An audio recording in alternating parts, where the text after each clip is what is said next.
സംസ്ഥാനത്തുടനീളം അതിശക്തമായി തുടരുകയാണ് മഴ. മഴക്കലിയിൽ കേരളം വിറയ്ക്കുകയാണ്.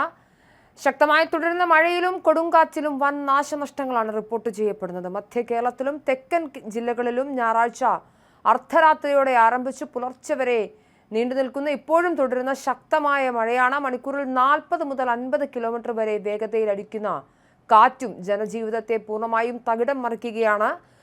കോട്ടയം, ഇടുക്കി, എറണാകുളം ജില്ലകളിലാണ് രാത്രി വൈകി മഴ അതിരൂക്ഷമായത്. തിരുവനന്തപുരം ജില്ലകളിലും തെക്കോട്ടും വലിയ രീതിയിലുള്ള മഴ വ്യാപിപ്പിക്കുന്നുണ്ട്. മഴക്കെടുതികളിൽ ഇതുവരെ 15 പേർക്ക് ജീവൻ നഷ്ടപ്പെട്ടതായാണ് ലഭ്യമാകുന്ന വിവരം. എന്നാൽ ഇതിൽ 11 പേരുടെ മരണം മാത്രമാണ് ഔദ്യോഗികമായി സ്ഥിരീകരിച്ചിട്ടുള്ളത്.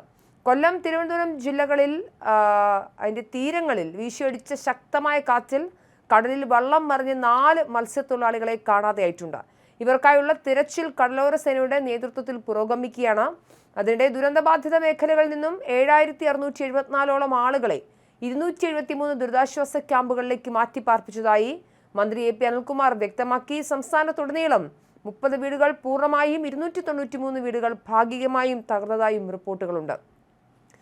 ശക്തമായ മലവെള്ളപ്പാച്ചിലും പുഴകൾ കരകവിഞ്ഞൊഴുകുന്നതും കാരണം പത്തനംതിട്ട ജില്ലയിലെ മലയോര മേഖലകൾ വൻ ഭീതിയിലാണ്.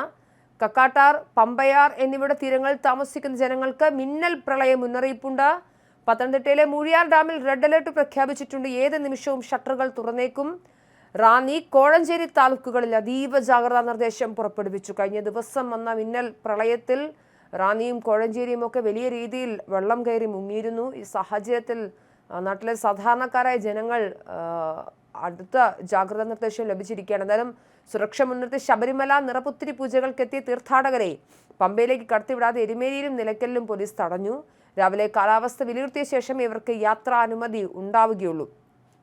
എറണാകുളം പെരുമ്പാവൂരിനടുത്ത് മേത്തല കൊച്ചംകുളത്ത് വൻ മണ്ണിടിച്ചിലുണ്ടായി. കാസർഗോഡ് ചെമ്പോത്തുമലയിൽ ഉരുൾപൊട്ടലിനെ തുടർന്ന് ഏക്കർ കണക്കിന് കൃഷിഭൂമി ഒലിച്ചുപോയി. അതേസമയം അപ്പർ കുട്ടനാട് മേഖലകളിൽ ജലനിരപ്പ് ഉയർന്നുകൊണ്ടിരിക്കുകയാണ്. മഴ ഭീഷണി കണക്കിലെടുത്ത് സംസ്ഥാനത്തെ 11 ജില്ലകളിലെ എല്ലാ വിദ്യാഭ്യാസ സ്ഥാപനങ്ങൾക്കും ഇന്ന് തിങ്കളാഴ്ച കളക്ടർ അവധി പ്രഖ്യാപിച്ചു. കാസർഗോഡ്, കണ്ണൂർ, വയനാട്, കോഴിക്കോട്, മലപ്പുറം, എറണാകുളം, തൃശൂർ, പാലക്കാട്, ഇടുക്കി, കോട്ടയം, പത്തനംതിട്ട എന്നീ ജില്ലകൾക്ക് പുറമെ ആലപ്പുഴയിലെ കുട്ടനാട്, ചെങ്ങന്നൂർ താലൂക്കുകളിലും പ്രൊഫഷണൽ കോളേജുകൾ ഉൾപ്പെടെയുള്ള എല്ലാ സ്കൂളുകൾക്കും കോളേജുകൾക്കും അവധി പ്രഖ്യാപിച്ചു കഴിഞ്ഞു. വരും മണിക്കൂറുകളിൽ തിരുവനന്തപുരം, കൊല്ലം, ഇടുക്കി, എറണാകുളം, തൃശൂർ, മലപ്പുറം, കോഴിക്കോട് ജില്ലകളിൽ ഓറഞ്ച് അലർട്ടാണ്.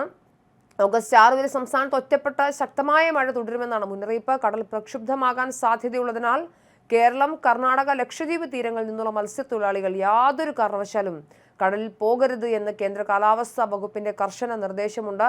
ദയവ് ചെയ്ത് ജനങ്ങൾ ജാഗ്രത പാലിക്കുക. അതീവ സങ്കീർണമായ സാഹചര്യത്തിലൂടെയാണ് കടന്നു പോകുന്നത്. അതിഭീകരമായ മഴയാണ് പെയ്യുന്നത്. നിങ്ങളുടെ വീടുകൾ അത് പുഴയോരങ്ങളിലോ അല്ല എങ്കിൽ അതീവ ലോല പ്രദേശങ്ങളിലോ ആണ് എങ്കിൽ സുരക്ഷിതമായ സ്ഥാനങ്ങളിലേക്ക് മാറ്റുക. അനാവശ്യമായ യാത്രകൾ ഒഴിവാക്കുക. വിനോദയാത്ര മേഖലകളിലേക്ക് പോകാതിരിക്കുക. റാന്നി, കോഴഞ്ചേരി മേഖലകളിലേക്ക് വെള്ളം ഇറങ്ങുന്നതായുള്ള റിപ്പോർട്ടുകളുണ്ട്. എന്തായാലും വലിയൊരു ഭീതിതമായ സാഹചര്യമുണ്ട്. ജാഗ്രതയോടെ ഇരിക്കുക.